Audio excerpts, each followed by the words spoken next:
Bonjour, je m'appelle Margot Monio et je suis ingénieure agronome. L'interprofession élevage et viande de Guyane réalise une mission financée par l'ADEME pour promouvoir la valorisation des effluents d'élevage en Guyane.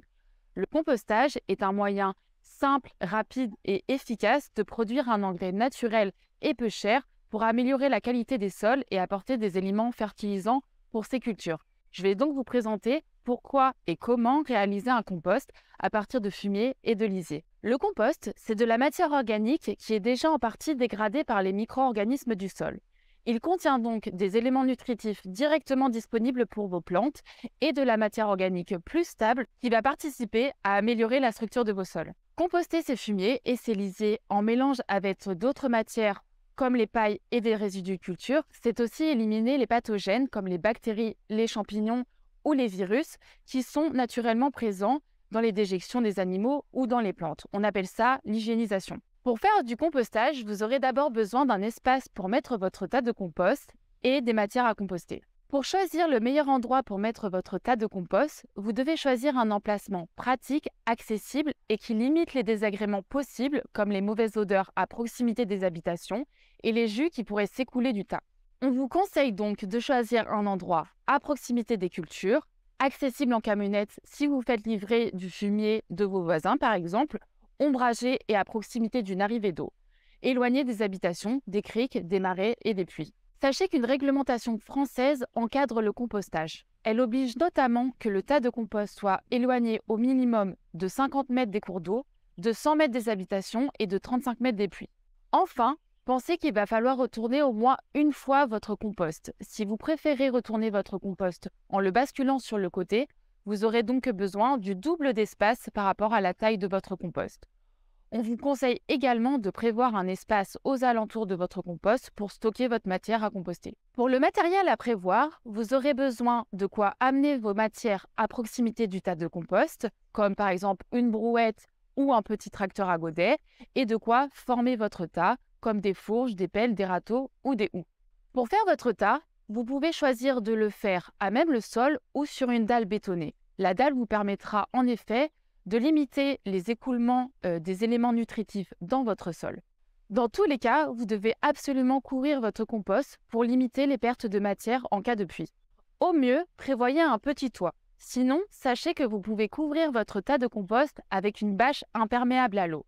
Évitez les bâches en plastique qui ne permettent pas les échanges gazeux avec l'atmosphère. Privilégiez les bâches géotextiles qui permettent les échanges gazeux et qui sont imperméables à l'eau. Vous pouvez les retrouver en magasin de bricolage. Sachez qu'il existe certaines bâches qui sont anti-UV. Pour choisir les matières à utiliser pour votre compost, évaluez d'abord les matières que vous avez à votre disposition. En effet, il existe une centaine de recettes de compost.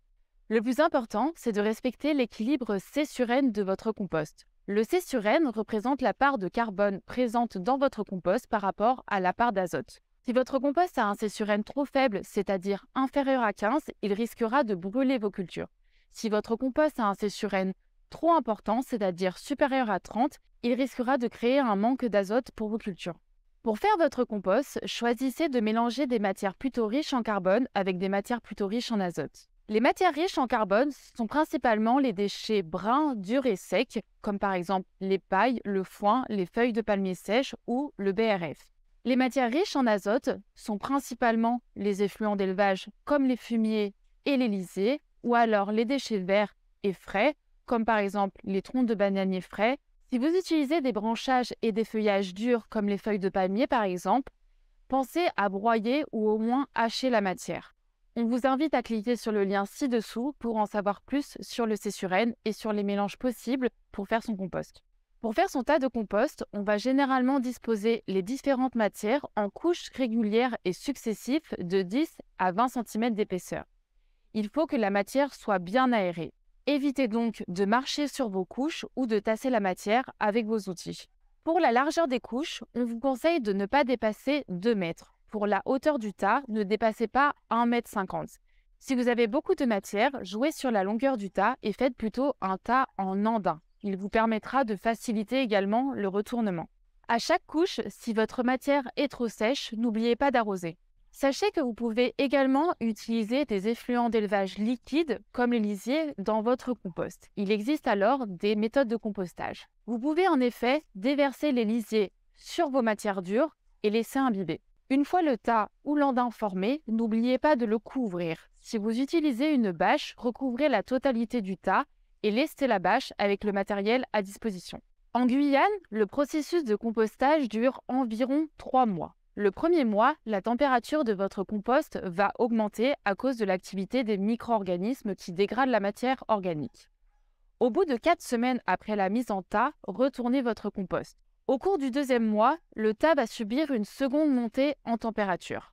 Au bout de 2 mois, retournez de nouveau le compost, puis laissez reposer votre compost encore un troisième mois. Au bout de ces 3 mois, vous pouvez utiliser votre compost dans vos cultures. Sachez que vous pouvez également utiliser votre compost à partir de 1 mois. C'est un compost jeune et adapté aux cucurbitacées comme les courges, les courgettes ou les concombres. Pendant ces 3 mois de compostage, vous devez quand même surveiller que le processus se déroule convenablement. Tout d'abord, vérifiez la montée en température. Un compost est censé monter à plus de 50 degrés. Pour vérifier la montée en température, n'hésitez pas à creuser un trou dans votre compost afin de vérifier le dégagement de chaleur. Si la montée en température ne se fait pas, c'est peut-être qu'il y a un problème d'humidité. Prenez une poignée de compost et pressez-la. Si la matière se disperse, le compost est trop sec. Dans ce cas, humidifiez-le. Vous pouvez également vérifier le bon processus de compostage par l'aspect et l'odeur de votre compost. La couleur du mélange doit être de plus en plus brune et les odeurs plus agréables. Sur les cultures maraîchères, mettez environ 1 kg de compost par mètre carré et ce, 2 ou 3 fois par an. Au bout de 3 mois, votre compost peut donc être utilisé sur tous les types de plantations.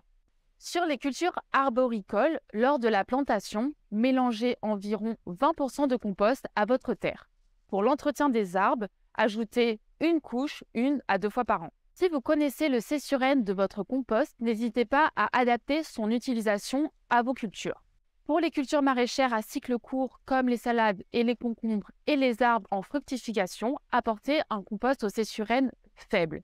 Il permettra en effet de libérer rapidement des éléments nutritifs dont vos plantes ont rapidement besoin. Pour les cultures maraîchères à cycle long, comme les aubergines, les poivrons et les giromons, les plantations et l'entretien des arbres, apportez un compost au céssurène plutôt élevé. Il permettra de libérer plus lentement et plus progressivement les éléments nutritifs au cours de la croissance de vos plantes. Pour résumer, le compostage est une méthode simple et rapide de produire un engrais naturel et peu onéreux qui améliorera la qualité de vos sols et remplacera l'utilisation des engrais chimiques. Il n'existe pas une seule recette de compostage. La fabrication d'un compost est adaptable en fonction des matières et des moyens dont vous disposez. La majorité du temps, une grande partie des ressources organiques produites sur votre exploitation peuvent être restituées au sol en profitant à vos cultures via le compostage, et c'est ça l'économie circulaire.